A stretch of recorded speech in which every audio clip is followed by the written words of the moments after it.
সবকিছু মিলিয়ে লারিবের সাথে আমার এক্সপিরিয়েন্স দুর্দান্ত। আমার মতে এখন যেই ওয়েস্টার্ন কালচার চলতেছে জেনজি, তো আমার মনে হয় যে ওয়েস্টার্ন এখন বেশি চলতেছে। লারিভের আমি বলবো লারিভের ম্যাক্সিমাম ড্রেস আপই ওয়েস্টার্ন। সো আমি লারিভের অনেক বড় ফ্যান, আমি অনেক বছর ধরে লারিভের সাথে আছি, লারিভের জামা কাপড় পরছি। সো আমার মনে হয় লারিভ অনেক আমাদের এই ফ্যাশনটা এগিয়ে নিয়ে যাচ্ছে। লারিবের 16 বছর পূর্তি হয়েছে। আমরা দেখিয়েছি যে প্রতি বছরই আমরা প্রতিটা সিজন ওয়াইজ নতুন নতুন কালেকশন নিয়ে আসি। আর এই যে পরিবর্তিত ফ্যাশন বললেন না, এটা হচ্ছে ওপেন মার্কেটের ফলন।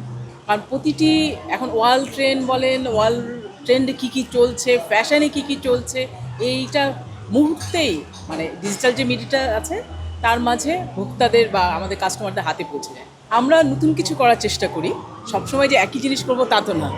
আমরা এবার যেটা করেছি, আমরা কিন্তু ফ্যাশন শো করেছি নতুনদেরকে দিয়ে। তা আগামীতে কিছু একটা হবে, ইনক্লুসিভ ফ্যাশন হবে, সেটা আপনারাও সাজেস্ট করতে পারেন। এখন হচ্ছে অ্যাজ এ জেনজি আমাদের হচ্ছে ক্যাজুয়াল আর কমফোর্টেবল ফ্যাশনটা বেশি আমরা মানে প্রেফার করি, যেটা রেগুলার ক্যারি করা যায়।